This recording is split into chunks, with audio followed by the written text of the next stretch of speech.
Երբևէ տեսել եք ինչպես են դիմավորում որևէ երկրի նախագահի։ Ինչպես են երկրները նախապատրաստվում, ինչ քայլեր են ձեռնարկում տվյալ նախագահներին պատշաճ դիմավորելու համար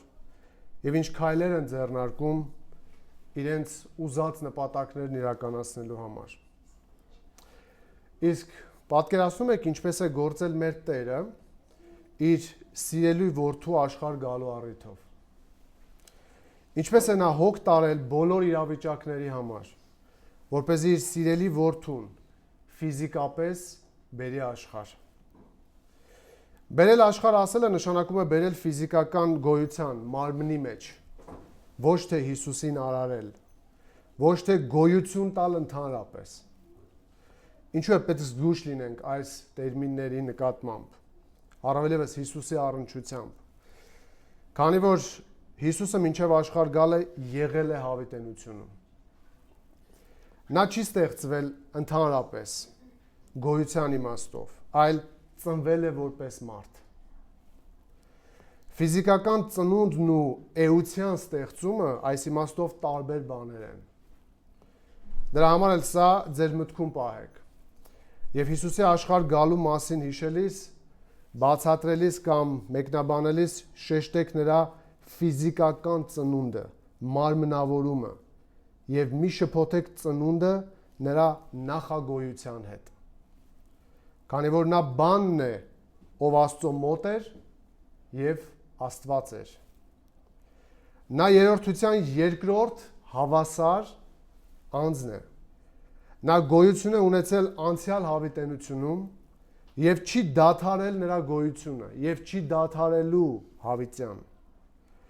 Աստվածաշունչը նրան կոչում է արարիչ, քանի որ առանց նրա ոչինչ չեղավ, ինչ որ եղավ, Հովհաննեսը գրում է։ Պողոսը բացատրում է, թե ինչու է Հիսուսը Աստծո պատկերը Կողոսացիս 1:16-ում պատճառաբանելով, որովհետև նրանով ստեղծվեց այն ամենը, ինչ երկնքում է եւ երկրի վրա, ինչ երևում է եւ ինչ չի երևում, թե գահեր, թե տերություններ, թե պետություններ, թե իշխանություններ, ամեն ինչ նրանով եւ նրա համար ստեղծվեց։ Դրա համար նույնիսկ տրամաբանական է եզրակացնել, որ նա եղել է ստեղծվածներից առաջ, ինչպես Կողոսացիսն է ասում։ Նրանով եւ նրա համար է ստեղծվել։ Այնպես որ Սուրբ Գիրքը հաստատում է, որ Հիսուսը ուներ փառք մինչեւ աշխարհի արարումը, Հովհաննեսն է գրում սրա մասին 17-րդ գլուխ 5-րդ համարում, եւ դու հայր այժմ փառավորիր ինձ քեզ պատկանող այն փառքով, որ ունեի քեզ մոտ նախքան աշխարհի ստեղծումը։ Եվ անցյալ հավիտենությունում մինչև Հիսուսի նախամարմնացումը երրորդության երկրորդ անձը վայելում էր առաջին անձի սերը։ Հովհաննես 17:24, տեսեք ինչպես է նկարագրում Հիսուսը. Հայր, ում ինձ տվեցիր, կամենում եմ, որ որտեղ ես եմ, նրանք էլ այնտեղ ինձ հետ լինեն, որպեսզի տեսնեն իմ փառքը, որ ինձ տվեցիր, քանի որ ինձ սիրեցիր նախքան աշխարհի լինելը։ Մի խոսքով երրորդության երկրորդ անձը հավիտենական է իր բնույթով եւ ամենավառ փաստը Սուրբ Գրքում Հովհաննես 1:1-ն է։ Սկզբում էր բանը եւ բանն Աստծո մոտ էր եւ շարունակեք դուք բանը Աստված էր։ Այնպես որ եկեք ուսումնասիրենք Մատթեոս ավետարանի առաջին գլխի 18-ից 25-րդ հատվածը, որտեղ կտեսնենք, թե ինչպես է Աստված իրականացրել Հիսուսի ծրագրված ծնունդը, ֆիզիկական աշխարհ գալը։ Բայց մինչ այդ մի փոքր գրքի մասին ձեզ պետք է տեղեկություն տամ, ավելի լավ հասկանալու համար տվյալ հատվածը։ Նայեք այս սլայդին։ Կարճ գրքի հասցեատիրոջ մասին, ով է կամ ովքեր են։ Մատթեոսը գիրքը գրել է հիմնականում հրեաներին։ Փաստերից մեկն այն է, որ Մատթեոսը հաճախ գրում է հրեաների տոների մասին, առանց դրանց բացատրություններ տալու։ Նա շարունակ խոսում է Հիսուսի մասին որպես Դավթի որդու։ Նկատել եք Մատթեոսը, երբ կարդում եք Դավթի որդի հայտարարությունը հաճախ է հանդիպում։ Գրքի նպատակն ինչ է։ Մատթեոսի նպատակն է, սա ամենակարևորը հիշեք։ Հաջորդիվ ինչ պետք է ասեմ, կապված է գրքի նպատակի հետ։ Եթե լավ չհասկանանք, լավ չենք էլ հասկանա այն, ինչ որ 18-ից 25-րդ համարներում ուզում է ասել Մատթեոսը։ Գրքի նպատակն է Հիսուսին ցույց տալ որպես թագավորի եւ Իսրայելի Մեսիայի։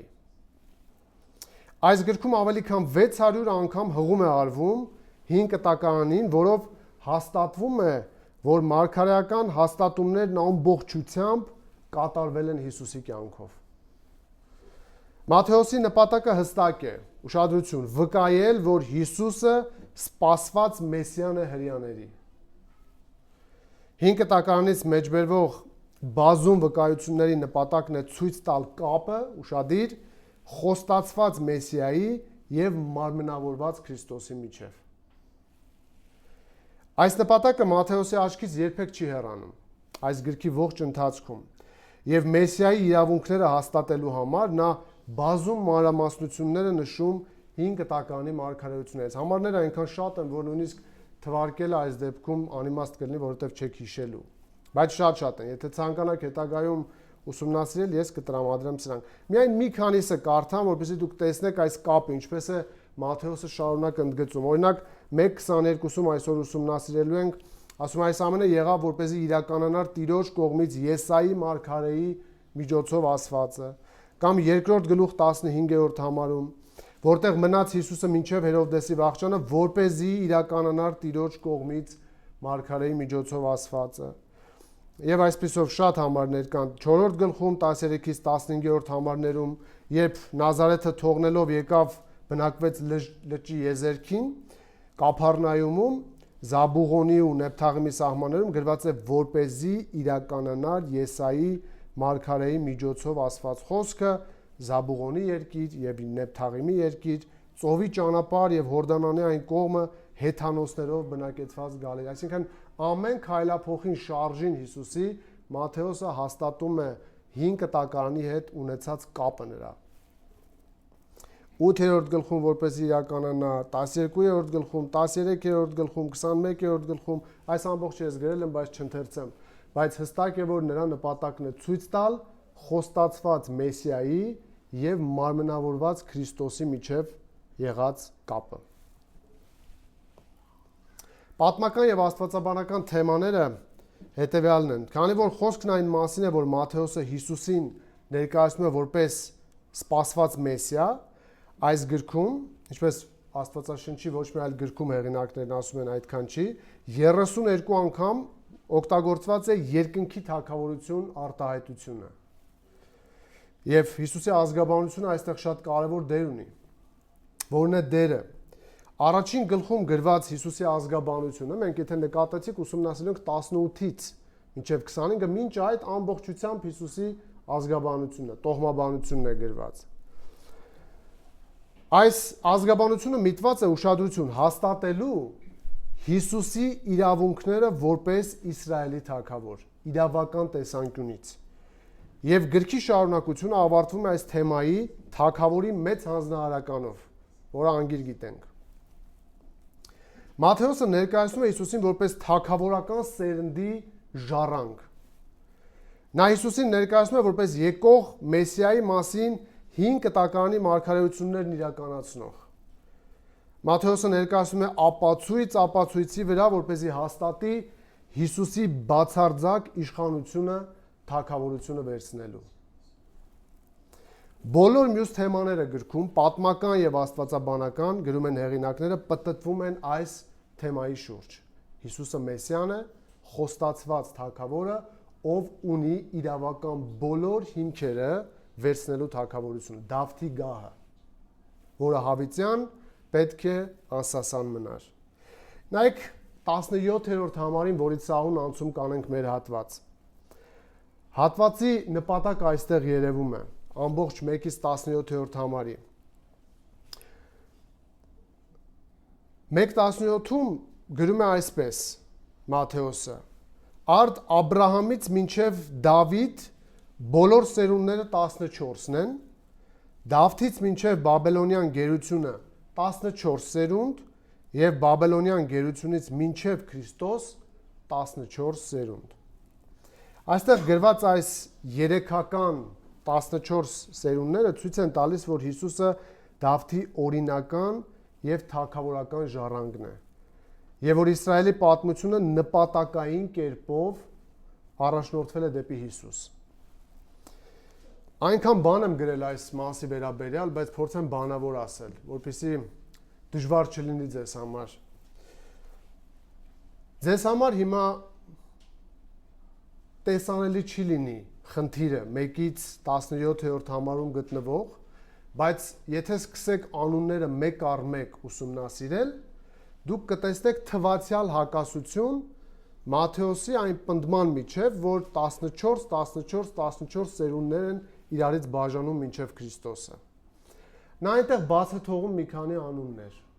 Եվ շատերը այստեղ տեսնում են թվացյալ հակասություն, մտածելով, որ սա չի համապատասխանում Հիսուսի տոհմաբանությանը։ Բայց ինչին պետք է ուշադրություն դարձնել։ Նկատեք, որ 16-րդ համարում նա նշում է, որ Հակոբը ծնեց Հովսեփին, այսինքն Հիսուսի օրինական հորը, ոչ կենսաբանական հորը, եւ ասում, որ Հակոբը ծնեց Հովսեփին Մարիամի ամուսնուն, որից ծնվեց Հիսուսը, որը կոչվեց Քրիստոս։ Այսինքն ցույց է տալիս Մատթեոսը, որ Հիսուսի ծնունդը օրինական հայր ուներ երկրի վրա, բայց ոչ կենսաբանական հայր։ Վստահ եմ, որ գիտենք մենք, որ Հիսուսի կենսաբանական հայրը երկրային մարդ չէ, նա Սուրբ Հոգուց է ծնվել։ Ինչու է կարևոր սա, որովհետև եթե դուք նայեք ծնվել բառին կենսաբանական իմաստով, ձեր մոտ տպավորություն կլինի, որ Մատթեոսը այստեղ պարզապես տեղեկություններ է տալիս, թե ով ում ծնեց։ Նրա գլխավոր նպատակը այն չէ, որ պարզապես տեղեկություններ տա, թե ով ում է ծնել, որովհետև այնտեղ կան եւ տղամարդկանց անուններ եւ կանանց անուններ։ Եվ առավել եւս, որ նա ցույց է տալիս, որ Հիսուսին ծնողը կենսաբանական հայր չունի։ Դա ինչ է նշանակում։ Դա նշանակում է, որ Հիսուսը իրավական իրավունք չէր կարող ունենալ Դավթի գահին նստելու։ Որովհետև մարդիկ մտածում են, որ այն կենսաբանական ազգակցական կապով պետք է փոխանցվեր։ Իսկ պատմության մեջ, ինչպես եք հիշում, թագավորները իրար փոխանցում, հաջորդում էին թագավորությունը արյունակցական կապի հիման վրա, թե իրավական, օրինական։ Երկուսն էլ եղել է։ Սա չափազանց կարևոր է, որովհետև այստեղ պահպանվում է մի չափազանց կարևոր սկզբունք։ Հիսուսը մոր կողմից ներկայացնում է արյունակցական կապ Դավթի գծին, իսկ հոր կողմից օրինական թագավորություն Սողոմոնի գծին։ Եվ այս երկուսը Սուրբ Գիրքը անթերի կերպով ներկայացնում է, որ ցույց տա ինչպես է Աստված իրավական տեսանկյունից Դավթի գահը հանձնել եկող Մեսիային, չունենալով կենսաբանական հայր։ Եվ այս 14 թվերը, որ դուք կարդում եք, որոնք չեն համապատասխանում թագավորների թվերին, մեկնաբանները այս են գրում, հետաքրքիր էր սա։ Սա կոչվում է գեմատրիա։ Գեմատրիան ինչ է։ Սա թվային համարժեքն է։ Հրեաների մոտ բառերը ունեին թվային համարժեք եւ 14 թիվը համապատասխանում է Դավիթ անունին։ Սա հրեան երբ կարդում էր, իր համար մաթեմատիկա չէր, որ գումարեր թվերը։ Իր համար այսպես էր հնչում. Դավիթ, Դավիթ, Դավիթ։ Դավթի որդի, Դավթի որդի, Դավթի որդի։ Եվ նա նայում է սերնդաբանությանը եւ տեսնում է, օրինական կերպով նշում է 1-ից 17-րդ համարներում ով ում է հաջորդել։ Եվ հիմա եկել հասել է մի կետ, որ պետք է լինի օրինական ժառանգ, չէ՞ որ վերջինը գերությունն է եղել Բաբելոնյան։ Նայեք 17-րդ համարին, բոլոր սերունդները Աբրահամից մինչև Դավիթ 14 սերունդ, Դավթից մինչև Բաբելոն գերություն տարվելը 14 սերունդ, բա գերությունից հետո։ Իսկ ով պետք է շարունակի։ Ով պետք է լինի թագավորը։ Քրիստոս։ Եվ հրեան սա երբ կարդում է, նա սկսում է հասկանալ, որ Հիսուսը, ում մասին որ հիմա խոսվում է, այն մեկն է, ով պետք է զբաղեցնի Դավթի գահը։ Այն խոստումները պետք է իրականացնի, ինչ որ հայրը տվել էր։ Եվ Մատթեոսը հստակ կերպով իր գրքի նպատակին համապատասխան ցույց է տալիս, որ այստեղ նա չի թվարկում պարզապես ով ում է ծնել, այլ ցույց է տալիս իրավական տեսանկյունից ով կարող էր հավակնել Դավթի գահին։ Սա ուղերձ է։ Եվ նաև հեղինակներն ասում են, որ այս 14 թվերը գրելը նաև հեշտ էր լսարանին, որ հիշեին սերնդաբանության վերաբերյալ, որտեղ այդքանը կարծեմ անգիրել անենք դժվար կլինի հիշել, թե ով ում է ծնել կամ ով ում է հաջորդել։ Հրեական իրավունքում որդեգրումը կամ իրավական հայրությունը լիարժեք ժառանգական իրավունք էր տալիս։ Իսկ Հովսեփը Հիսուսի օրինական հայրն էր։ Այսպիսով Աստված ապահովում է հրաշալի միջոց արյունակցական գծով Դավթի սերնդից, օրինական տեսանկյունից Հովսեփի կողմից, որը Սողոմոնի գիծն է։ Մի շատ կարևոր կետ էլ եւ անցնենք առաջ։ Այնքան մեկնաբանություն եմ կարդացել այս կետը հասկանալու համար, որ կուզեի փոխանցել ձեզ այդքանը, բայց գոնե միջուկը կարողանամ ձեզ փոխանցել։ Հակասությունները, որ թվացial տեսնում էին այստեղ, արտահայտվում էր նաև մի կետում, որ թագավորների ցանկում Հովաքիմ թագավորի մասին եւս կա, ում մասին մարգարեություններում գրված է Երեմիա 22-րդ գլուխ 30-րդ համարում, որ Աստված պատժում է նրան ասելով, որ նրա սերնդից գահին ոչ մեկ չի բարձրանալու։ Եվ մարդիկ հակասություն են տեսնում, ասում են, դե եթե Աստված պատժել է այդ թագավորին, որը Հուդայի գիծն է, ուրեմն ինչպես է Հիսուսը հավակնում օրինական ժառանգորդ լինելու։ Չէ՞ որ Հիսուսը Հուդայի ցեղից է։ Բայց մարգարեությունում այս հարցը լուծվում է, հետաքրքիր է։ Գրված էր նրա օրերում, այսինքն նրա կենդանության օրոք իր ֆիզիկական սերունդը, կենսաբանական սերունդը չէր կարող ժառանգել եւ չժառանգեցել։ Իսկ Հիսուսը կենսաբանական հայր չուներ երկրային։ Նրա հայրը օրինականորեն Հովսեփն էր, ով թագավորական գիծը շարունակում էր։ Եթե չխճճվեցիք, եթե ես կարողացա ձեզ փոխանցել հարցի էությունը, հետևյալն է. Մատթեոսը ցույց է տալիս, որ Հիսուսը օրինական տեսանկյունից հավակնում է Դավթի գահին նստելուն։ Եվ 1-ից 17-րդ համարներում նա ցույց տվեց այդ իրականությունը։ Նաև ասեմ, որ այստեղ ծննդաբանություն չի պարզապես, որ այդտեղ 4 թե 5 կանանց անուններ կան։ Ռախաբ Պորնիկ եւ այլն, Հռութի անունը կա այնտեղ, որովհետեւ հрьяաները սովորաբար տղամարդկանց անուններով են, չէ՞ գրում տոհմաբանությունը։ Եվ ինչու է սա հետաքրքիր այստեղ։ Մեկնաբաններից մեկն ասում էր, որ սա երևի թե Մատթեոսը նշել է հрьяաների ազգային հպարտությունը կոտրելու համար, որ նայեք ձեր գծի մեջ կան մարդիկ, որոնք որ ձեր աչքին պիղծ են եղել, հեթանոսներ են եղել, բայց Աստծո ծրագրի մեջ Աստված այնպիսի իմաստությամբ է կարգադրել, որ չխախտի Հիսուսի կուսական ծնունդը, այսինքն երկնային ծագումը, չխախտի երկրի վրա կենսաբանական process-ները եւ չխախտի երկրի վրա օրինական գահը փոխանցելու գործընթացը։ Այսքանը որպես հիմք։ Եվ բանալի միտքը կարմիրով նշել եմ, կարող եք հիշել, թագավորական գահը փոխանցվում էր ոչ թե պարտադիր արյունակցական կապով, այլ օրինականորեն ըստ հրեական օրենքի։ Այսպիսով մեր հատվածի բաժանմանը անցնենք։ 17 համարում Մատթեոսը ցույց էր տալիս, թե ինչ ծագում ունի այս թագավորը, որ պիտի գա,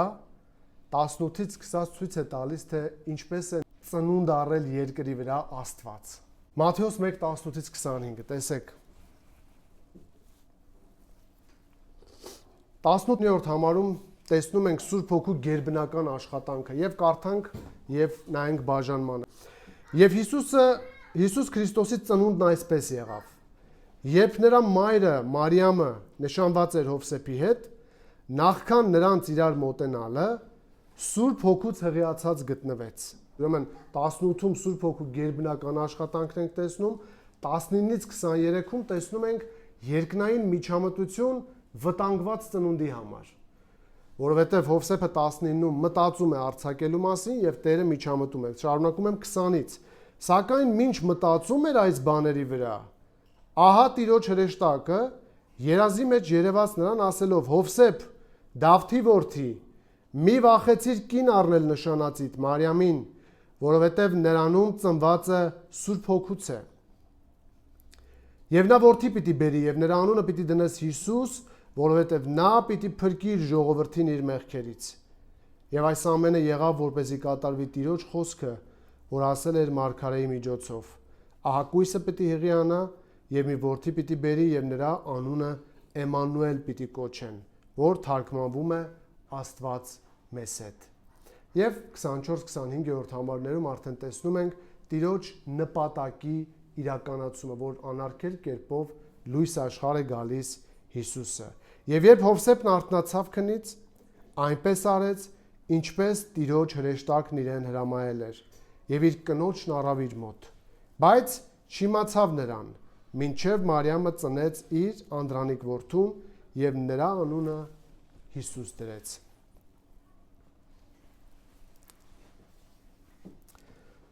Տասնութերորդ համարին, եթե նայեք, կտեսնեք Մատթեոսն ինչպես է սկսում հատվածը, հատվածի թեման այդտեղ է։ Ասում է Հիսուս Քրիստոսի ծնունդը այսպես եղավ։ Հիսուս Քրիստոսի ծնունդը այսպես եղավ։ Այսպես սկսելով ինչ է ուզում անել Մատթեոսը։ Հիսուս Քրիստոսի ծնունդը այսպես եղավ ասելով, նա ազդարարում է, որ պատմելու է ոչ սովորական, այլ հատուկ ձևով կատարված ծնունդի մասին։ Ընթերցողին ուղղորդում է այն հարցին, թե ինչպես եղավ Հիսուսի ծնունդը, որ հաջորդիվ նա արդեն կարողանա պատմել այն իրադարձությունները, որոնք տեղի են ունեցել Հիսուսի ծնունդի կապակցությամբ։ Այս նախաբանով Մատթեոսը պատրաստում է ընթերցողներին հասկանալու, որ Հիսուսի ծնունդի եղանակը կարևոր է այնքան, որքան նրա ծնվելու փաստը, որովհետև սա եզակի ծնունդ էր։ Այսպիսով 1:18-ում այսպես բառը ցույց է տալիս նպատակը նրա, ցույց տալու Հիսուսի ծնունդի եղանակը, այսինքն նրա աշխարհ գալու հատուկ աստվածային կերպը, ոչ թե պարզապես ժամանակային կամ պատմական հերթականությունը։ Եվ այս հատվածի գլխավոր միտքը, որ տեսնում ենք եւ կտեսնենք, շարունակենք տեսնել հատվածի ընթացքում, հետեւյալն է. Հիսուսին աշխարհ բերելով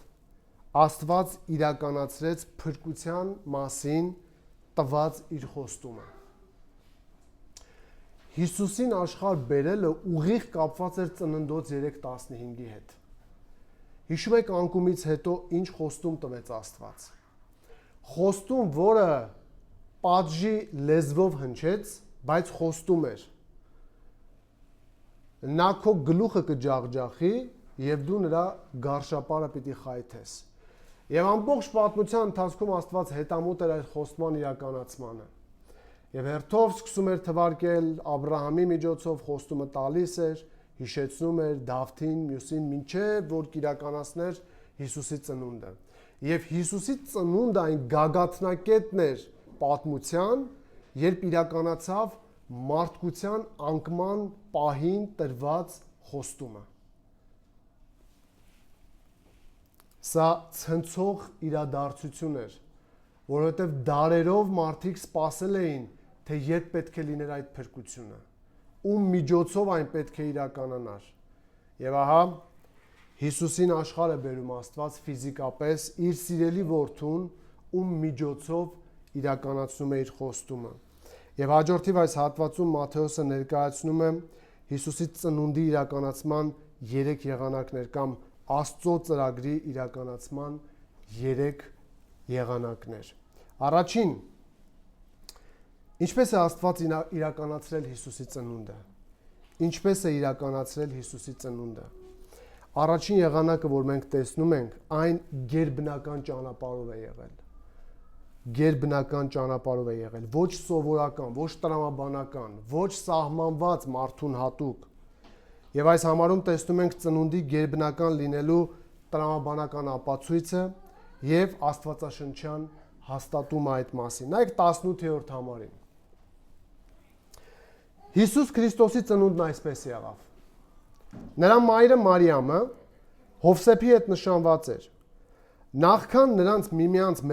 մերձենալը, Մարիամը հղիացավ Սուրբ Հոգուց։ Այսպեսով հարցին ինչպես է Աստված իրականացրել Հիսուսի ծնունդը, առաջին պատասխանն այն է, որ Աստված այն իրականացրել է գերբնական ճանապարհով։ Այսպեսով ինչու է գերբնական Մարիամի հղիությունը։ Առաջին այն գերբնական է, քանի որ հղիությունը եղել է առանց ամուսինների մերձեցման։ Առանց ամուսինների մերձեցման։ Նայեք 18-րդ համարի 2-րդ մասին։ Նրա մայրը Մարիամը Հովսեփի հետ նշանված էր նախքան նրանց միմյանց մերձենալը։ Նախքան միմյանց մերձենալը։ Նախքան մերձենալը նշանակում այն, որ նրանք որպես ամուսինների ֆիզիկական մտերմություն չեն ունեցել։ Համարում ասվում է նաև, որ նրանք նշանված էին։ Միթե սա կարևոր է այստեղ։ Ինչու է կարևոր նրանց նշանված լինելը։ Տեսեք, 5 տակարանի հрьяաների շրջանում նշանադրությունը նույնքան պարտավորեցնող գործողություն էր, որքան այսօր մեզ համար ամուսնությունը։ Սա մասին 19-րդ համարում ավելի պարզ է երևում։ Այդ ժամանակ նշանված զույգը օրինականորեն համարվում էր ամուսին եւ կին, նույնիսկ եթե նրանց միջև դեռևս ֆիզիկական մտերմություն տեղի չէր ունեցել։ Այս ընթացքում նշանված զույգերը միասին չէին ապրում։ Սա այն շրջանն էր, մոտավորապես 1 տարի էր անցնում, կամ գուցե մի փոքր ավել կամ պակաս, երբ Մարիամը Եղիսաբեթի մոտ էր 3 ամիս։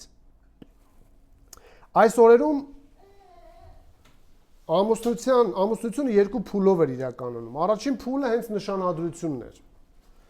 Երկրորդ փուլի իրականացումը չուներ ֆիքսված օր, բայց սովորաբար տեղի էր ունենում մոտ 1 տարվա ընթացքում։ Այն կախված էր ընտանիքի պատրաստվածությունից, հոր կամ մոր, ներողություն, հոր կամ ընտանիքի պատրաստությունից, պետք է փեսան պատրաստեր բնակարանը, իրենց ապրելու համար ամեն բան, այստեղից ավելի հեշտ կլինի հիշել Հիսուսի այն խոսքերը, որ գնում եմ ձեզ համար տեղ պատրաստեմ, իրենց մշակույթի մեջ սա կար։ Եվ երկրորդ փուլը նաև կախված էր հարսնացուի բարոյական անարատությունից։ Այսպեսով Հովսեփն ու Մարիամը նշանված էին, որը հավասար էր մերօրյա ամուսնացած վիճակին, բայց դեռևս իրավունք չունեին ֆիզիկական մտերմության, եւ նշվում է, որ Մարիամի հղիությունը տեղի է ունեցել նախքան նրանց միմյանց մերձենալը։ Սա տրամաբանական ապացույց է այն բանի, որ կատարվածը ոչ սովորական բան է։ Մարդկության պատմության մեջ նման դեպք տեղի չի ունեցել։ Շատերն են ցանկացել մեսիա լինել, իրենց հայտարարել են որպես մեսիա, բայց նրանցից յուրաքանչյուրն էլ ծնունդ են առել տղամարդու եւ կնոջ մերձեցումից։ Այս փաստը խոսում է այն մասին, որ պետք է փնտրել աղբյուրը այս ծնունդի, այս գերբնական երևույթի, կամ էլ նվազագույնը բաժանվել Մարիամից։ Սա հղիանալու մարդկային տրամաբանության կամ եղանակի խախտում է նախքան մերձենալը։ Այս փուլում կամ պետք է շարունակել փնտրել պատասխան կատարվածի համար, կամ պետք է անմիջապես փակել որոնումների տանող դուռը եւ փակել կյանքի այս մուգ էջը, որը քիչ հետո դարձավ մարդկության պատմության ամենալուսավոր էջը։ Այսպիսով ինչու է գերբնական Մարիամի հղիությունը։ Առաջին այն գերբնական է, քանի որ առանց ամուսինների մերձեցմանը, եւ երկրորդ ապացույցը, որ գերբնական է այս հղիությունը, համարի վերջում ենք տեսնում, որ ցույց է տալիս հղիանալու աղբյուրը։ Նայեք համարի վերջին մասին, նրա մայրը Մարիամը Հովսեփի հետ նշանված էր նախքան նրանց միմյանց մերձենալը, Մարիամը հղիացավ Սուրբ Հոգուց։ Սուրբ Հոգուց, սա ցույց է տալիս ծագումը, աղբյուրը։ Սրանով Մատթեոսը նշում է, որ հղիության պատասխանատուն ոչ Հովսեփն է, ոչ էլ որևէ այլ տղամարդ, եւ ոչ էլ Մարիամը նույնիսկ, այլ Սուրբ Հոգին։ Այս հղիությունը իրականացել է Սուրբ Հոգու աշխատանքի միջոցով։ Իսկ ինչպես է դա տեղի ունեցել։ Մեթյու Հենրին լավ է գրում այս մասին, խնդրում լսեք։ Քրիստոսի մարմնավորման խորհուրդը պետք է առաջացնի երկյուղած հիացմունք, այլ ոչ թե փորձ խորամուխ լինելու եւ այն ամբողջությամբ բացատրելու։ Եթե մենք ի վիճակի չենք հասկանալու ոչ հոգու ուղիները սովորական մարդկանց ձևավորման մեջ, ոչ էլ թե ինչպես են ոսկորները կազմավորվում հղի կնոջ որովայնում, ինչպես ժողովողն է գրում, ապա առավել եւս չենք կարող ըմբռնել, թե ինչպես է այս օրհնյալ Հիսուսը ձևավորվել կույսի արգանդում։ Մեջբերման ավարտ։ Սաղմոսում Դավիթն այսպես է գրում 139:14-16 Գոհանում եմ քեզնից, որովհետև ահավոր եւ զարմանալի կերպով ստեղծվեցի։ Զարմանալի են քո գործերը եւ իմ անձը լավ է հասկացել։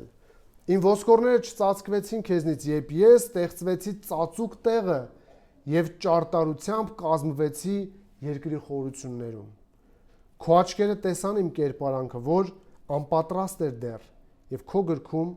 գրված էին այն բոլոր օրերը, որ լինելու էին, եւ դեռ նրանցից ոչ մեկը չկար։ Մենք նույնիսկ ոչ գերբնական ծնունդները չենք կարողանում հասկանալ, այդ ինչպես է լինում։ Ուր մնաց հիմա կարողանանք հասկանալ այս գերբնականը, որտեղ որ նույնիսկ տղամարդու մասնակցություն չկա։ Թե ինչպես են կնոջ որովայնում ոսկորներ ձևավորվում, սա մեծ զարմանք է մեզ համար։ Միթե արդեն հրաշք չէ մեզ համար սովորական դարձած ծնունդները։ Միթե զարմանալի չէ նույնիսկ դա, իսկ որքան ավելի զարմանալի կլինի, երբ Հովսեփի տեսանկյունից հարցին նայենք։ Իր կինը հղի է։ Ամենատրամաբանական պատասխանը հետևյալն է. նա շնություն է արել։ Ուրիշ բացատրություն նա չէր կարող ընդունել։ Եվ սա գերբնական բան է, որ տեղի ունեցավ, սա ցնցող է, աստվածային է եւ հեղինակը Սուրբ Հոգին է։ Այս հարցը առաջինը տվել է հենց ինքը Մարիամը հրեշտակին, երբ նա այս լուրը ստացավ նրանից, թե ինչպես դա կարող էր լինել։ Ղուկասն է գրում 1:26-ում 6-րդ ամսին Գաբրիել հրեշտակը Աստծո մոտից ուղարկվեց Գալիլեայի Նազարեթ քաղաքը Մարիամ անունով մի կույսի մոտ, որ նշանված էր Դավթի տնից, հիմա արդեն Դավթի տուն արտահայտության ավելի ուշադիր կլինեք, Դավթի տնից Հովսեփ անունով մի մարդու հետ։ Հրեշտակը գալով նրա մոտ ասաց. «Ուրախացիր, ով շնորհընկալ, Տերը քեզ հետ է»։ Իսկ նա այս խոսքերի վրա խռովեց եւ մտքում խորհում էր, թե ինչ բան է այս ողջույնը։ Եվ հրեշտակը նրան ասաց. «Մի վախեցիր, Մարիամ, որովհետեւ Աստծուց շնորհ գտար եւ ահա կհղիանաս ու կծնես մի որդի եւ անունն էլ Հիսուս կդնես։ Նա մեծ կլինի եւ բարձրալի որդի կկոչվի»։ Ուշադրություն, եւ Տերը Աստված նրան կտա նրա հոր Դավթի աթոռը։ Տեսնում եք կապը նորից։ Եվ նա հավիտյան թագավորի Հակոբի տան վրա ու նրա թագավորությունը վախճան չի ունենա։ Իսկ Մարիամը, մեր նման կամ Հովսեփի նման, տեսեք ինչ է հարցնում. ինչպես կպատահի ինձ դա։ Քանի որ տղամարդ չեմ ճանաչում։ Հրեշտակը պատասխանեց եւ նրան ասաց. Սուրբ Հոգին կգա քեզ վրա եւ բարձրալի զորությունը Հովանի կլինի քեզ, որովհետեւ նա, որ քեզնից է ծնվելու Սուրբ է եւ Աստծու որդի պիտի կոչվի։ Աստծո զորությունը Հովանի կլինի, ասում է։ Հովանի բառը նշանակում է ծածկել կամ ստվեր գցել։ Հունարեն էպիսխիազո բառն է, բառացի գործածված է ստվերի իմաստով, իսկ փոխաբերական իմաստով օգտագործվում է որպես ծածկել, ստվեր գցել իր վրա։ Այս բառը գրված է Մարկոս 9-րդ գլխում 7-րդ համարում այսպես. «Ամպը ծածկեց նրանց եւ լսվեց մի ձայն. Սա իմ սիրելի որդին», նույն բառն է գործածված։ Ամենաբարձրալի զորությունը ստվերեց Մարիամին։ Թե ինչ արեց այնտեղ, ինչպես արեց, դա մենք չգիտենք։ Եվ ստվերեց այնտեղ Մարիամին նշանակելով աստվածային հղիությունը, բայց այս բառը ստվերել չի նկարագրում եղանակը, ինչպես է այն արել, ինչպես է տեղի ունեցել։ Պարզապես ասում է, որ այսպես կլինի։ Ահա սա է Աստծո գործածած եղանակը Հիսուսին աշխարհ բերելու։ Նա այդ արել է գերբնական ճանապարհով, առանց ամուսինների մերձեցման եւ իր Սուրբ Հոգով ստվերելով կամ ծածկելով կամ այցելելով Մարիամին։ Չէ՞ որ հրեշտակը Մարիամին ասաց, որ սա բարձրալի զորությունն է։ Միթե մեծ բան է բարձրալի համար անել այն, ինչ ուզում է։ Իհարկե ոչ։ Իսկ մեզ համար մինչև իսկ նրա ամենօրյա գործողություններն են անհասկանալի եւ զարմանալի։ Իսկ այս դեպքում նրա հետ կատարվածը վեր է մարդու ամենավառ հասկացողությունից անգամ։ Եվ այս փաստին չի դիմանում մարդկային ոչ մի միտք, չի կարողանում գտնել որևէ տրամաբանական լուծում եւ ստիպված է հնազանդվել բարձրալին, խոնարհվել նրա իմաստության ու հանճարի առջև կամ ըմբոստանալ սեփական անհասկացողության պատճառով։ Սիրելի մարդիկ, դուք ընդունում եք ողջ սրտով այս փաստը, որ մեր Տեր ու Փրկիչ Հիսուս Քրիստոսը Մեսիան եւ Թագավորը Սուրբ Հոգուց է։ Ընդունում եք ողջ սրտով, որ այս աշխատանքը եղել է ճիշտ այնպես, ինչպես հիմա լսում եք Սուրբ Գրքից։ Այս հարցին ձեր տված պատասխանները ցույց կտան, թե ինչպես եք վերաբերվում Աստվածաշնչի անսխալականությանն ու ներշնչվածությանը։ Այս համարի վերջին հարցը. ինչու էր Աստված ընտրել հենց այս եղանակը։ Ինչու ոչ ամուսիններից, այլ Սուրբ Հոգուց։ Ինչու էր կարևոր, որ երկրային ֆիզիկական հայր չլիներ։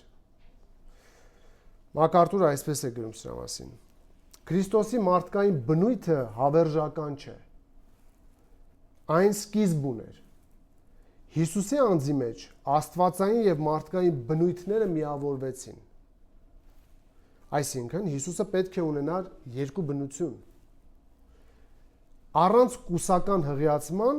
Հիսուսի անմեղության համար երաշխիք չէր լինի։ Ադամի մեղքի պատճառով նրա սերունդները մեղավոր էին։ Եվ Ադամի սերունդները մահանում էին, ինչպես Սուրբ Գիրքը հայտարարում է։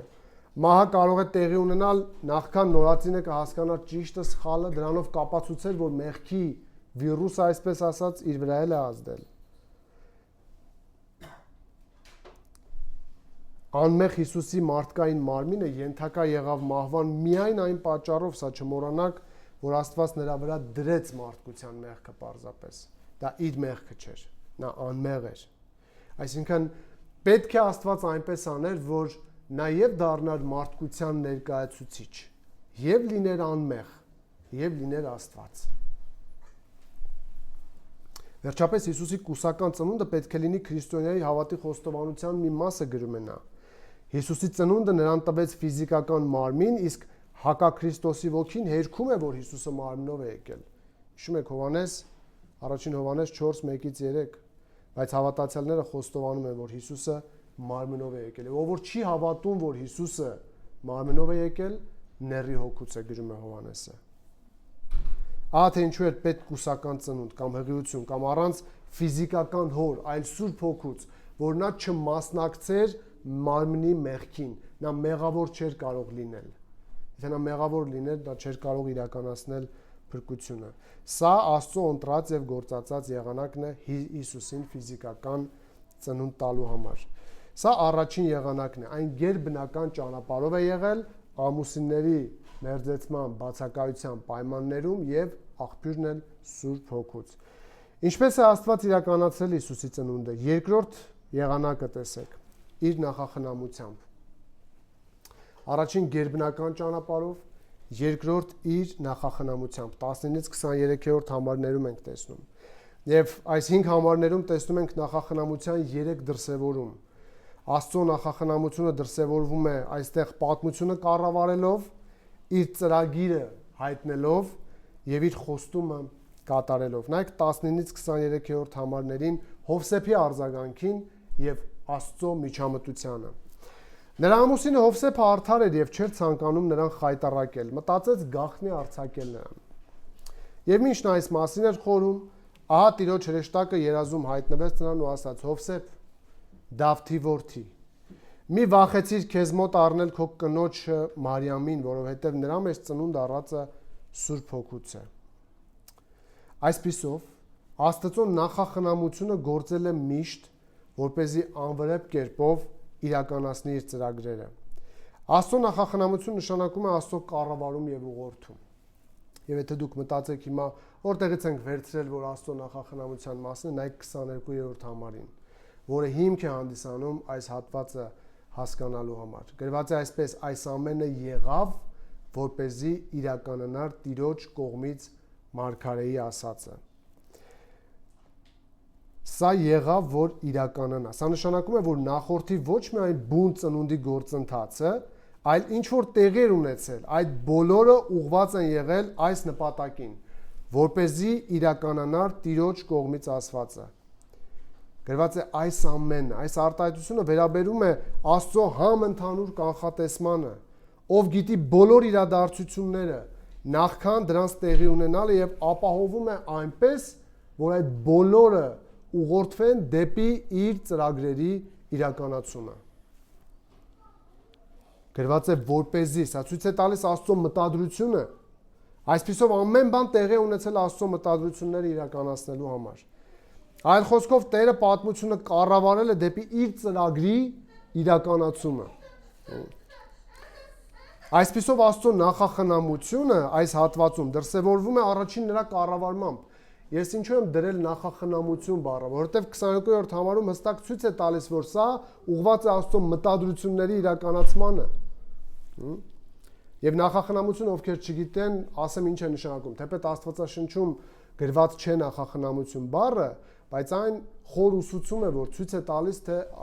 է տալիս Աստծո կապը իր արարչագործության հետ։ Ինչպես է Աստված ներգրավված պատմությանը եւ ինչպես է նա ուղղորդում պատմության ընթացքը, որպեսզի իրականանա իր ծրագրերը։ Այսինքն, երբ ասում ենք նախախնամություն, մենք գործ ունենք այս ճշմարտության հետ։ Աստված իր ամենագիտությամբ կառավարում է բոլոր երևույթները երկրային եւ այդ բոլոր երևույթները կառավարելով անհուն իմաստությամբ ուղղորդում է դեպի իր ծրագրերի իրականացումը։ Եվ այստեղ մենք տեսնում ենք արտահայտվում է այն պատմությունը կառավարելով, որպեսզի իր ծրագիրը իրականանա։ Այսպիսով Աստծո նախախնամությունը այս հատվածում դրսևորվում է առաջին նրա կառավարմամբ։ Նայեք 19 եւ 20-րդ համարներին։ Նրա ամուսինը Հովսեփը արդար էր, չէր ցանկանում խայտառակել, մտածեց գաղտնի արձակել, ուշադիր, եւ մինչ այս մասին նա խորհում էր։ Ահա Տիրոջ հրեշտակը երազում հայտնվեց նրան ու ասաց. Նկատեք, թե ինչպես է կառավարում Տերը այս իրավիճակը, եւ մինչ նա այս մասին էր խորհում, Տիրոջ հրեշտակը հայտնվեց։ Կասկածի եւ սկանդալի ամպեր էին կախված Մարիամի վրա։ Մարդկության պատմության մեջ երբեք կույսը չէր ծննդաբերել։ Երբ մարդիկ տեսնում էին չամուսնացած հղի կնոջ, կար միայն մեկ բացատրություն՝ նա շնացել է։ Եվ նույնն էլ մտածել է Հովսեփը։ Եվ դա երևում է նրա արձագանքից, տեսեք նա ինչ էր մտածում եւ ինչ բնութագիր ունի նա, ինչպիսի մարդ էր, ինչ էր ծրագրում։ Գրված է, որ Հովսեփը արդար մարդ էր։ Օրենքով նման շնությունը պատժվում էր քարկոծմամբ, բայց նա ողորմած լինելով, իմանալով, որ Մարիամին կքարկոծեն, որոշում է, որ այդ չարիքը չպատճառի իրեն։ Այստեղ Հովսեփի արդարությունը նշանակում էր, որ նա ավելի ողորմած է։ Նա մտադիր չէր բացահայտել այս հղիությունը, բայց չէր էլ պատրաստվում իր կյանքը շարունակել։ Ինչ որ իմաստով նա կարծես ուզում էր պաշտպանել որոշ չափով Մարիամին, որ չմեռնի, բայց նաև իրեն ազատեր այս պատասխանատվությունից, առանց նրան խայտառակ անելու։ Եվ վտանգը այն էր, մեծ էր վտանգը, որ Մարիամի կյանքը կընդհատվի, եւ Մարիամի կյանքի ընդհատում նշանակում էր զավակը պետք է մահանա, իսկ զավակի մահանալ նշանակում էր խոստումը չի իրականանա։ Եվ Տերը պետք է միջամտի, որպեսզի ուղղորդի բոլոր իրավիճակները իր նպատակները իրականացնելու համար։ Գիտեք Հովսեփի նման մտադրություն, այսինքն Մարիամին չխայտառակելու, սա վեհ առաքինություն է։ Երբ ցավիտ մեջ, վիրավորանքիդ մեջ, երբ լիարժեք հնարավորություն ունես խայտառակելու դիմացինիդ, երբ կարող ես ճզմել նրան, ինչ որ իմաստով քեզնից է կախված նրա ապագան, եւ դու որոշում ես չօգտվել քեզ ընձեռված հնարավորությունից։ Սա խոնարհություն է, սա հեզություն է, երբ ուժիցդ եւ հնարավորությունիցդ հրաժարվում ես։ Մեր Տերն էլ այդպես վարվեց։ Պետրոսին ասաց. Պետրոս, կարծում ես չեմ կարող որը խնդրել, որ ուղարկի հրեշտակների գունդ։ Իսկ խոնարհություն է սա, հրաժարվել սեփական կարողությունից։ Եվ Հովսեփի առաքինությունը արտահայտվեց նրանով, որ նա կազմեց արձակման ծրագիր։ Նայեք 19-րդ համարի վերջին մասին։ Մտածեց գաղտնի արձակել նրան։ Գաղտնի արձակել կնշանակեր պաշտոնական ամուսնալուծություն կազմակերպել, ըստ օրինացի, որը ըստ հրեական ավանդույթի անհրաժեշտ է իրականացնել նշանադրությունը լուծ արելու համար։ Հովսեփը մի քանի վկաների ներկայությամբ պետք է տար արձակման թուղթ, ինչի մասին Մատթեոս 19-ից գիտեք Հիսուսը ինչպես էր խոսում, եւ փակեր իր կյանքի այս ցավոտ փորձառությունը, բայց Աստծո ծրագիրը այլ էր։ Այս լարված ու ամոթալի թվացող իրավիճակում միջամտում է պատմության Տերը։ Նայեք 20-րդ համարին։ որտեղ տեսնում ենք Տիրոջ միջամտումն ու կառավարումը, եւ մինչ նա այս մասին էր խորհում, ահա Տիրոջ հրեշտակը երազում հայտնվեց նրան ու ասաց. Հովսեփ, Դավթի որդի, մի վախեցիր քեզ մոտ առնել քո կնոջը Մարիամին, որովհետև նրա մեջ ծնունդ առածը Սուրբ Հոգուց է։ Հովսեփն այս քաոսային մտքերով քնել էր։ Եվ հենց այս ալեկոծության մեջ գալիս է Տերը օգնության։ Սա շատ գեղեցիկ պատկեր է, երբ երկրի վրա քաոսը զարգանում է, ուժեղանում է, հասնում է կարծես գագաթնակետին, իրավիճակները կարծես վերահսկողությունից դուրս են, քանդում է մարդու ներաշխարհը, ստիպում է սգալ, հասկանալ եւ համոզվել սեփական ոչնչության հարցում եւ ահա գալիս է Տերը։ Պատմության Տերը, ում կարգադրությամբ ու նախաձեռնությամբ է պատմությունը դեռևս գոյատևում մինչև այսօր եւ ծառայում է հենց նրա նպատակների իրականացման համար։ Հարց բոլորիս սիրելիներ։ Արդյոք մեր կյանքի ամենամութ ու անհասկանալի պահերին գիտակցում ենք, որ պատմության Տերը Աստված ինքն է։ Արդյոք մխիթարում է մեզ այս ճշմարտությունը, որ կյանքի յուրաքանչյուր հաջորդ փուլ շարժվում է մեր Տիրոջ հսկողության ներքո։ Ինչպես կասեր Սփերջենը, Աստծո նախասահմանությունը եւ նախախնամությունը փափուկ բարձ է, որի վրա հավատացյալը կարող է հանգստանալ։ Տեսեք ինչպես է Տերը կառավարում իրադարձությունները, մարդկանց կյանքերը, յուրաքանչյուրի իրավիճակի հնարավոր բոլոր ելքերը, մարդկանց երազները, ժամանակը, հանգամանքները, ներկան ու ապագան։ Ահա թե ինչ է նշանակում այն, որ Տերն իր նախախնամությամբ կառավարում է կյանքը։ Եվ ահա նա Հովսեփի կյանքի որոշիչ այս պահին ուղարկում է իր հրեշտակին, որպեսզի ուղղորդի այս վտանգված իրավիճակը, որպեսզի ոչինչ չկարողանա խանգարել թագավորի մուտքին։ Ինչպես են մարդիկ իրենց լավագույնն անում իրենց կնոջ հղիության շրջանում, հնարավոր հարմարություններ եւ անվտանգություն ապահովելու համար, նույնպես եւ ավելի անում է Տերը։ Նա իր զորությամբ Հովանի է եղել Մարիամին, նա այժմ իր արգանդում կրում է Փրկչին եւ Տերն էլ հոգում է նրա անվտանգության համար։ Ամեն բան ծառայում է Փրկչի գալուստին։ Այսպիսով, երբ Հովսեփը մտածում էր Մարիամից բաժանվելու մասին, Տիրոջ հրեշտակն անսպասելի այցելում է նրան։ Երբ նա խորհում էր, այս խորհել բառը ցույց է տալիս Հովսեփի հոգեբանական ծանր վիճակը։ Նրա մտորումներն ու անորոշությունները, սարսափելի էր, գիտեք, նրա վիճակը։ Մի պահ, եթե դուք պատկերացնեք, սարսափելի հոգեվիճակում էր նա։ Չգիտեմ, փորձարել եք նման բան, թե ոչ, որպեսզի շատ չտանջվեք, պատկերացնելու համար մի պահ մտածեք։ Օրինակ, եթե դուք ամուսնացած եք կամ կամուսնանաք դեռևս եւ կանգնում եք նման խնդրի առջեւ։ Մի փոքր հնարավոր կլինի մտնել Հովսեփի կոշիկների մեջ։ Նա անասելի վախերի մեջ է, քանի որ Տերը հենց վախերն է վերացնում հաջորդ համարում։ Տիրոջ հրեշտակը կամ պատգամաբերը գրված է։ Սա Տիրոջ հրեշտակ արտահայտությունը 5 տականում գործածվում էր։ Եվ այս 20-րդ համարում Տիրոջ հրեշտակը ներկայացվում է ոչ որպես անանուն երկնային էակ, այլ որպես Յահվեի լիազորված ներկայացուցիչ, ով խոսում է Աստծո անունից, Աստծո կամքով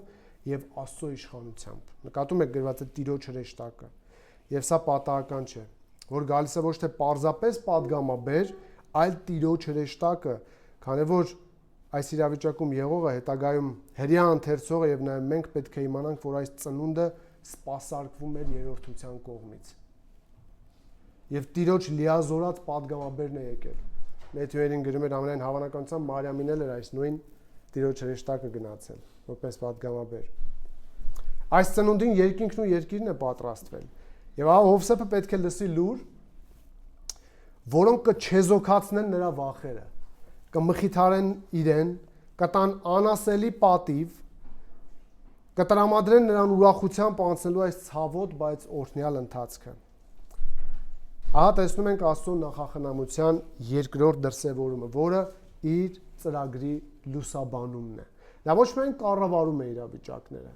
այլ նաև պետք եղած տեղին լուսաբանում է իր ծրագիրը։ Ինչպես է դրսևորվում նրա նախախնամությունը։ Տեսեք, 20-րդ համարի երկրորդ մասից մինչև 21-րդ համարը դրսևորվում է իր ծրագիրը հայտնելով։ Նա ոչ միայն կառավարում է պատմությունը, այլ նաև հայտնում է իր անելիքների մասին Հովսեփին։ Նայեք համարներին։ Եվ մինչ նա այս մասին խորհում էր, ահա Տիրոջ հրեշտակը երազում հայտնվեց ու ասաց. Հովսեփ, Դավթի որդի, մի վախեցիր։ Մի վախեցիր քեզ մոտ առնել քո կնոջը Մարիամին, որովհետև նրա մեծ ծնունդ առածը Սուրբ Հոգուց է։ Տերը անմիջապես սկսում է բուն խնդրից, Հովսեփի վախերից։ Նրան ասում է մի վախեցիր քեզ մոտ առնել քո կնոջը Մարիամին։ Որքան նրբանկատ է մեր Տերը, որքան հոգատար, չի անտեսում մեր վախերն ու տագնապները։ Տեսեք, թե ինչ լուսաբանումներ է կատարում այստեղ Հովսեփին։ Առաջին Տերն ասում է պատճառը, թե ինչու պետք է Հովսեփը չվախենա։ Ինչու պետք է չվախենա, ինչու պետք է իր կնոջը հետ վերցնի իր մոտ, կամ չբաժանվի նրանից։ Պատճառը լսեք, որովհետև նրա մեջ ծնունդ առածը Սուրբ Հոգուց է։ Այևս մեկ անժխտելի ապացույց, որ Մարիամի մեջ ծնունդ առածը Սուրբ Հոգուց է։ Սուրբ Հոգին նրա համար պատրաստեց մարմին, ինչպես խոստացել էր Եբրայեցիս 10:5, հիշում եք, աշխարհ գալուց առաջ ասում է մի մարմին պատրաստեցիր ինձ համար։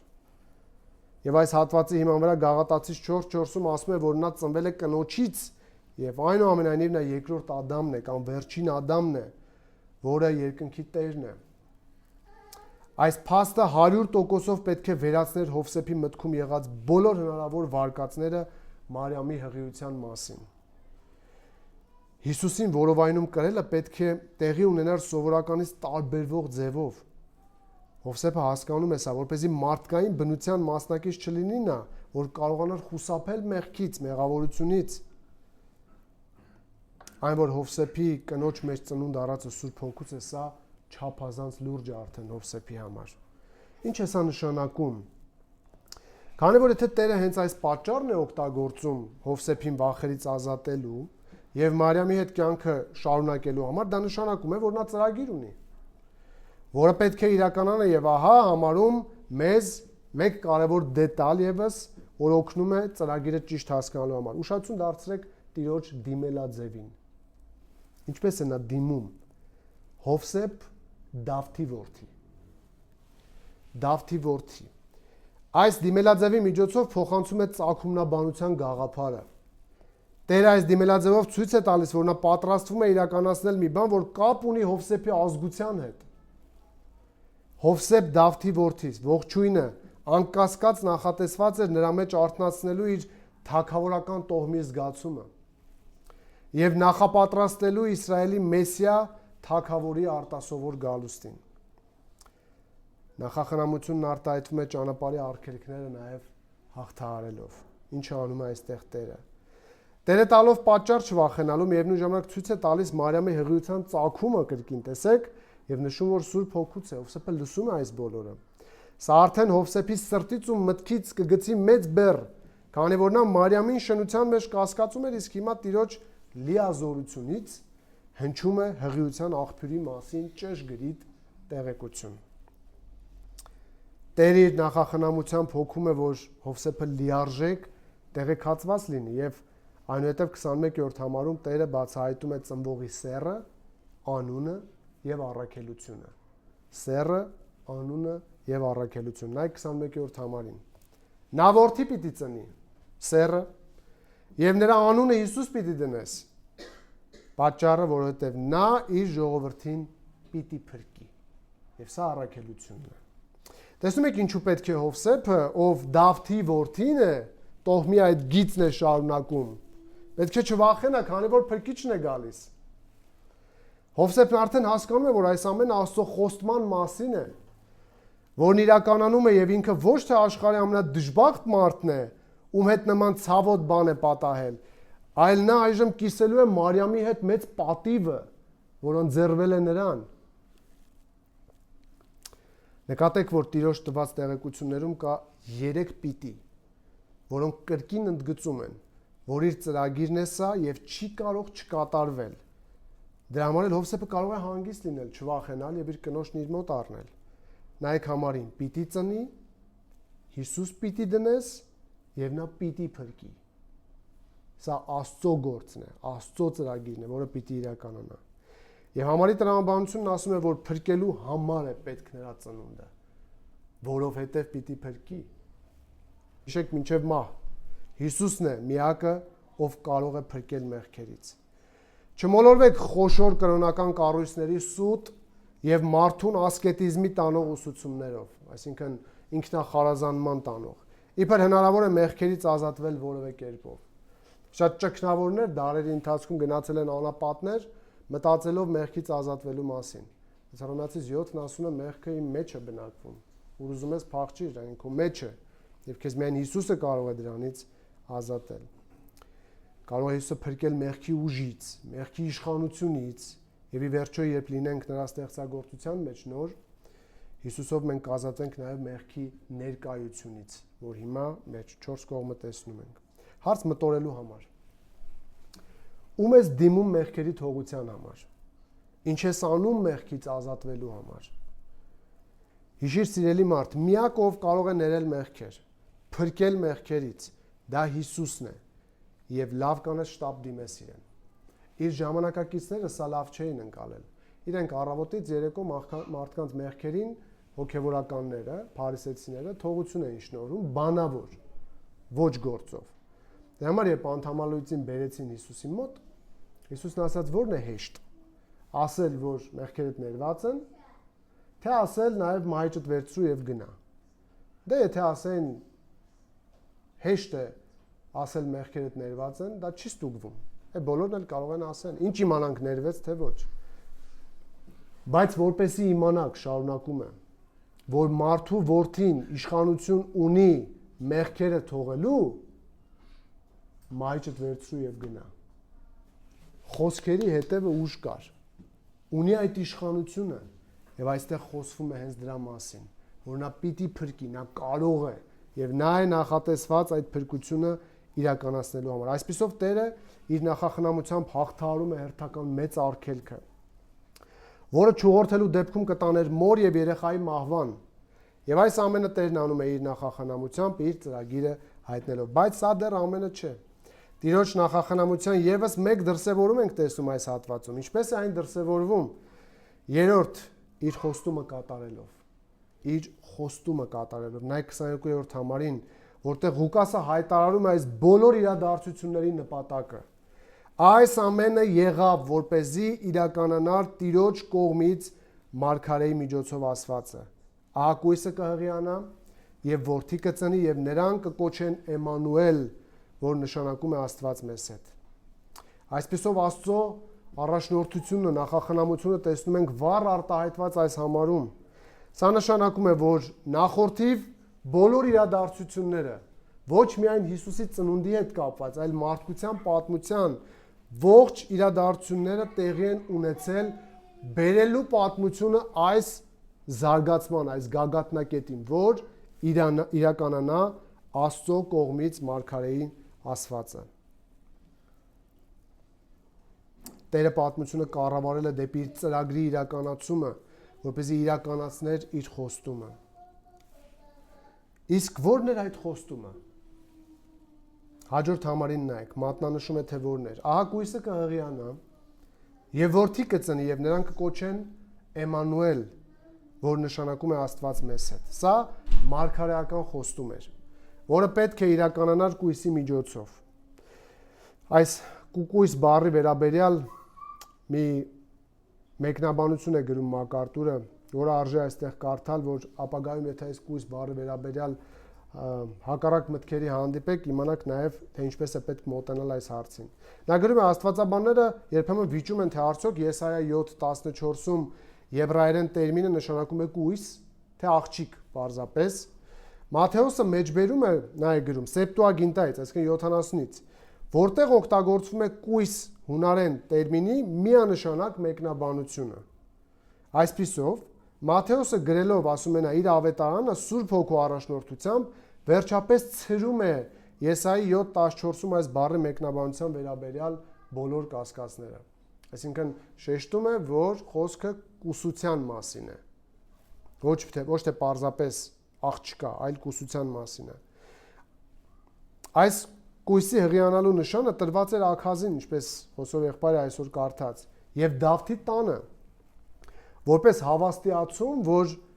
Դավթի թագավորական գիծը չի ընդհատվի։ Այս նշանը Աքազի օրերում մխիթարական դեր էր կատարում ժողովրդի համար, որ Տերը կհոգա իր փրկության համար։ Ինչ դրություն էր այնտեղ։ Երբ հնչեց այս նշանի մասին մարգարեությունը։ Եսայի մարգարեության 7-ից 12-րդ գլուխները ներկայացնում են Հուդայի վրա կախված անմիջական վտանգը եւ Աստծո փրկության ծրագիրը։ Երուսաղեմը սպառնալիքի տակ էր Սիրիայի եւ Հյուսիսային Իսրայելի ռազմական դաշինքից եւ Տերը մարգարեին ուղարկում է թագավորի մոտ, Աքազի մոտ, մխիթարական պատգամով վստահեցնելով, որ թշնամիների դատաստանը կիրականացնի նա Ասորեստանի միջոցով, թեպետ Ասորեստանին էլ հետագայում նա պատժում է։ Եվ այս փրկության գագաթնակետը ասում որ կապված է Էմանուելի հետ, խոստման հետ։ Նայեք 23-րդ համարին եւ տեսեք Տիրոջ խոստման մեջ ինչ էր ասված Հիսուսի մասին։ Նրան կկոչեն Էմանուել, որը նշանակում է Աստված մեզ հետ։ Որոշ մեկնաբաններ ասում են, որ պատմական այդ դրությունը ցույց է տալիս, որ Եսայի որդիների մասին կարող էր լինել մարգարեությունը, որ կույսը կհղիանա, այսինքն երիտասարդ աղջիկ, այս դեպքում կույս տերմինին էլ պետք է այլ կերպ նայել, կհղիանա որդի կծնի։ Այո, նրա որդիները նույնիսկ անունները իրենց մեջ իմաստ ունեին, որ համապատասխանում էր սրան, բայց 9-րդ գլխում տրված նկարագրությունները, որ նա հզոր Աստված կլինի, հավիտենականության հայր, խաղաղության իշխան, չեն կարող կիրառվել ֆիզիկական մարդու վրա։ Չէր կարող լինել, որ Աստծո ասածը իրականացավ միայն այդ ժամանակ ինչ որ մեկի ծնունդով, այլ այն ուներ մարգարեական բնույթ, որը խոսում էր Աստծո համար հայտնի, ժողովրդի համար անհայտ ժամանակների մասին, որ գալու է մեկը եւ նշանը այսպեսին պետք է լինի։ Նա ծնվելու է կույսից եւ նրա անունը լինելու է Էմանուել, որը թարգմանաբար նշանակում է Աստված մեզ հետ է։ Դավթի տոհմից ծնվող մի երեխա, որի անունը նշանակում է Աստված մեզ հետ է, կբերի Աստծո ներկայությունն ու փրկությունը։ Նա միաժամանակ կլինի Դավթի ժառանգ եւ Աստվածային էությամբ, կոչվելով հզոր Աստված։ Նրա թագավորությունը կլինի արդարության, խաղաղության եւ օրհնության թագավորություն, որը Աստված կհաստատի հավիտյան։ Այս պայմաններում Տերը Եսային ուղարկում է թագավորի մոտ, որ նրան ասի Աստծո ծրագրի մասին։ Բայց մենք հետագայում տեսնում ենք, որ սա իր լրումը գտնում է արդեն առաջին դարում Մարիամի միջոցով եւ ոչ թե այն ժամանակներում է իրականացել։ Թեպետ պատմական դրությունը իմանալը կարևոր է, որ հասկանանք, որ այն մխիթարական դեր է ունեցել իր ժողովրդի համար։ Ահա թե ինչպես է Աստված իրականացրել Հիսուսի ծնունդը։ Նա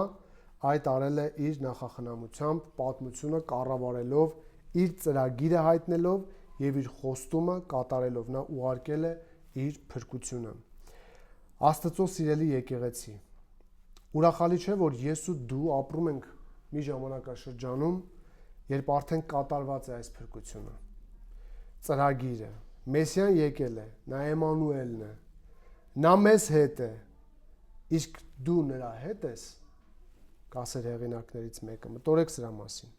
Սա ամենակարևոր հարցն է։ Արդյոք դու ընդունել ես Աստծո ուղարկած փրկչին։ Այսպիսով Աստված իրականացրել է Հիսուսի ծնունդը, նաև իր նախախնամությամբ, այսինքն պատմության բոլոր իրադարձությունները, հանգամանքները կառավարել եւ ուղղորդել է այնպես, որ իրականանա Հիսուսի ծնունդը երկրի վրա։ Եվ վերջին եղանակը կարճ նայենք եւ ավարտենք։ Ինչպես է Աստված իրականացրել Հիսուսի ծնունդը։ Ոչ միայն գերբնական ճանապարհով, ոչ միայն իր նախախնամությամբ, այլ նաեւ իր կամքը հաստատելով։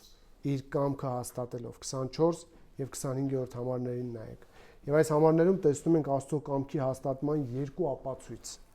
Ինչպես հաստատվեց Տիրոջ կամքը։ Առաջին այն հաստատվեց մարդու հնազանդությամբ եւ երկրորդ կատարյալ ճշգրտությամբ։ Մարդու հնազանդությամբ եւ կատարյալ ճշգրտությամբ։ Եվ տեսեք Հովսեփի արձագանքը արդեն։ Առաջին արձագանքը ամուսնալուծությունն էր եւ երկրորդ արձագանքը տեսեք այսքանից հետո։ Եվ Հովսեփը քնից արթնանալով արեց այնպես, ինչպես Տիրոջ հրեշտակը հրամայեց իրեն, եւ իր կնոջն իր մոտ առավ։ Եվ նրան չմերձեցավ, մինչև նա ծնեց իր անդրանիկին, անդրանիկ որդուն, եւ նրա անունը Հիսուս դրեց։ Աստծո կամքը հաստատվեց Հովսեփի հնազանդությամբ, քանի որ նա հրամանը կատարեց։ Նայեք ինչպես է նշում Ղուկասը 24-ում։ Հովսեփը քնից արթնանալով արեց այնպես, ինչպես Տիրոջ հրեշտակը հրամայեց իրեն։ Հնազանդության ապացույցն այն եղավ, որ իր կնոջը իր մոտ առավ։ Այլևս Մարիամը պաշտպանված է, մանուկը պաշտպանված է, Հովսեփի վախերն անցել են եւ ամեն բան լավ է, բայց խնդրում եմ 1 րոպե մտածեք Հովսեփի դրսևորած հնազանդության մասին։ Պատկերացնում եք նրա հնազանդության որակը։ Պատկերացնում եք շրջապատի անհավատության արձագանքներին ինչպես պետք է պատասխանի։ Դիմակայի, վկայի, տանի եւ կրի այս իրականությունը։ Ինչ է ասելու ամեն քայլափոխին իրեն հանդիպող եւ հարցնող բարեկամներին, իր եւ Մարիամի հարսանիքի երկրորդ փուլի մասին։ Ինչ է պատճառաբանելու Մարիամի հղիության փաստի մասին։ Որքան էլ դժվարություններ լինեին եւ անշուշտ եղել են, Հովսեփը հնազանդվեց առանց վախերի եւ մարդկանց կարծիքներից ու մեկնաբանություններից վեր դրեց Աստծո հրամանը։ Վերցրու քեզ մոտ քո կնոջը Մարիամին, քանի որ նրանից ծնվածը Սուրբ Հոգուց է։ Սա ավետարանչության մշտական թեմա եղավ Հովսեփի համար, պատմելու այն, ինչ եղել էր։ Ինչպես Հակոբի համար ավետարանչության թեմա եղավ, երբ իր ոտքը կաղ էր եւ ստիպված էր ամբողջ կյանքում պատմելու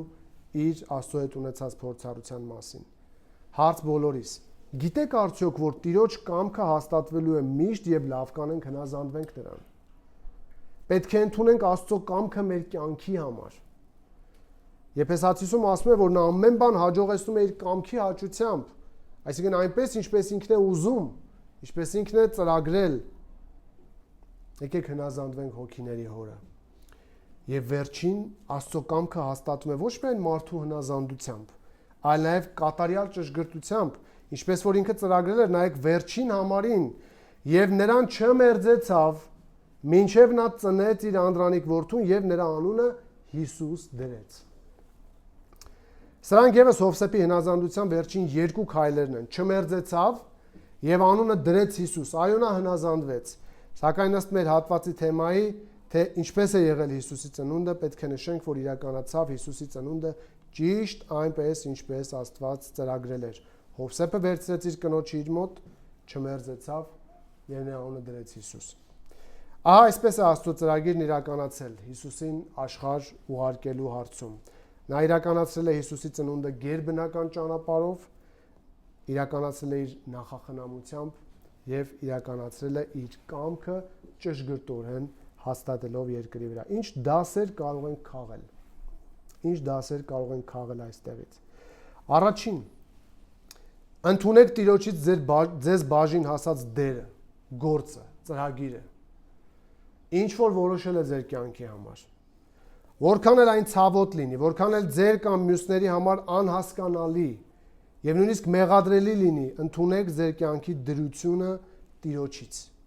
Քանի որ ձեր կյանքը ծառայում է Հիսուսին։ Գիտեք, հեշտ չէ ընդունել ստեղծված իրավիճակը Տիրոջից։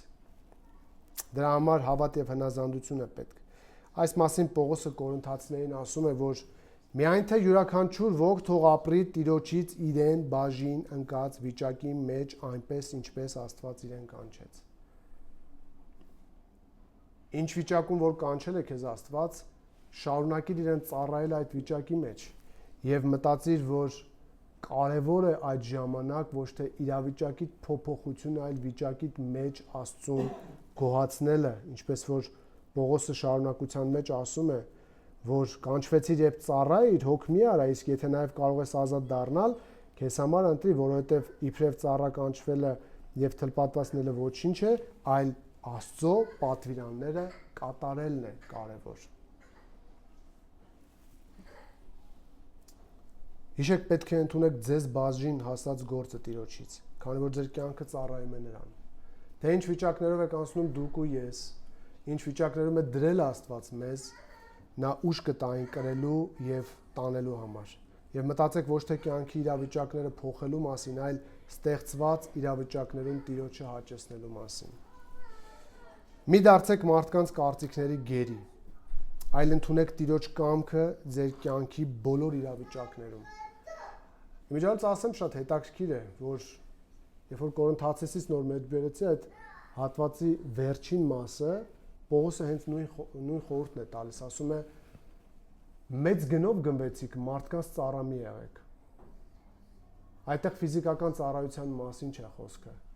այլ մարդկանց կարծիքներից կախված մի եղեք, որովհետև եթե դուք ընդունեք ձեր դրությունը Աստծուց եւ բացատրություններ չտաք մարդկանց, թե ինչու եք այսպես կամ այնպես վարվում, սովորեք գոհ լինել, դուք միշտ ենթարկվելու եք քննադատությունների։ Մարդկանց ծառաներ մի եղեք, հաճեցրեք Տիրոջը ձեր գտնված վիճակի մեջ։ Ինչպես Հովսեփը հնազանդվեց այստեղ։ Երկրորդ, վստահեք ձեր կյանքը Աստծո նախախնամությանը։ Վստահեք ձեր կյանքը Աստծո նախախնամությանը։ Նա ուղղորդում է ձեր կյանքն այնպես, որ փառավորի Հիսուսին։ Չէ՞ որ ձեր կյանքում ամեն բան ծառայում է ձեր իսկ Քրիստոսանմանեցման համար։ Հնազանդվեք Տիրոջ հրամաններին, քանի որ դա օրհնություն է ձեզ համար եւ միևնույն ժամանակ այն իրականացնում է Աստծո նպատակները ձեր կյանքում։ Վստահեք ձեր կյանքի տրամաբանական եւ անտրամաբանական իրադարձությունները, Տիրոջ իմաստուն ծրագրին։ Նա գահի վրա է, նա կառավարում է, նա ուղղորդում է եւ նա կանի այն, ինչ մտադրվել է ձեզ համար։ Ոչինչ չի կարող շեղել նրա մտադրությունները ձեր կյանքի համար, ինչպես եղավ Հիսուսին աշխարհ բերելու հարցում։ Հիշեք, ձեր կյանքը Աստված կառավարում է այնպես, որ այն փառավորի Հիսուսին։ Սա չափազանց կարևոր է։ Վստահեք Տիրոջ առաջնորդությանը։ Եվ Տիրոջը վստահել չի նշանակում կյանքը թողնել ինքնահոսի, այլ նշանակում է վստահել նրա գերիշխանությանը, ով ամեն բան հաջողում է իր կամքի համաձայն։ Ուրախացեք Աստծո նախախնամությամբ, քանի որ նա ունի անսահման ուժ ու կարողություն կառավարելու եւ առաջնորդելու ձեր կյանքը իր նպատակների համար։ Եվ վերջին, թող հանգստանան մեր փոթորկվող սրտերը Տիրոջ ծրագրերի կատարման համոզումով։ Տիրոջ մտադրություններն իրականանալու են աներկբա։ Դրա համար կատարեք նրա յուրաքանչյուր հրաման։ Կատարեք Տիրոջ հայտնված կամքը առանց սակարկումների ամեն գնով։ Ձեր կյանքից, հեղինակությունից ու հարմարավետությունից բարձր դրեք Տիրոջ կամքը կատարելը, քանի որ նա իրականացնելու է այն, ինչ մտադրվել է։ Եվ հիշեք, որ Հիսուսին աշխարհ բերելով Աստված իրականացրեց փրկության մասին տված իր խոստումը։ Եվ փառք Տիրոջը այդ իրականացման համար, մեր Տեր ու Փրկիչ Հիսուս Քրիստոսի համար, որ մարդկության պատմության ոչ մի փուլում, ոչ մի արգելք չկարողացավ դեմ կանգնել այս տիեզերական ծնունդին։ Եվ այժմ ես եւ դուք կարող ենք սրտանց գովերքել, փառաբանել Տիրոջը եւ ասել Էմանուել, վստահ լինելով, որ Աստված մեզ հետ է։ Եվ հույս ունեմ, որ մենք էլ այս սրահում գտնվող եւ համացանցում ովքեր որ կլսեն, բոլորը Տիրոջ հետ են։ Ամենակարևոր հարցի մասին կարելի է մտորել այս օրերի ընթացքում։ Ո՞վ է Հիսուսը քեզ համար։ Ո՞վ է այս Մեսիան։ Ո՞վ է այս խոստացյալ որդին։ Եթե նա քո փրկիչն է, ուրեմն մենք հավիտյան երկնքում ենք լինելու նրա հետ։ Եկեք ոտքի կանգնենք եւ աղոթենք։ Մեր ամենագետ գերիշխան Աստված, իմաստության ու հանճարի ակն ու աղբյուր, շնորհակալություն ենք հայտնում քեզ ու փառաբանում ենք քո իմաստության եւ ծրագրի համար։ Շնորհակալ ենք քո հնարամտության համար, քո ուժի համար, քո մեր նկատմամբ ունեցած սիրո համար, որ ոչ միայն ծրագիր կազմեցիր, այլ դա իրականացրեցիր քո որդի Հիսուս Քրիստոսի միջոցով։ Փառք ենք տալիս քեզ, որ այդ ծնունդը գերբնական եղավ։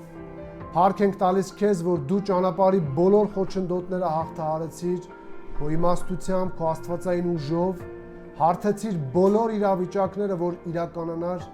նրա մուտքը այս երկրի վրա։ Փառք ենք տալիս, որ քո մտադրությունները լիովին իրականացան եւ դրանցից մի նշանագիր անգամ պակաս չմնաց։ Շնորհակալ ենք, որ այսօր մենք քո խոսքի միջոցով ճանաչում ենք գերիշխան Աստծո,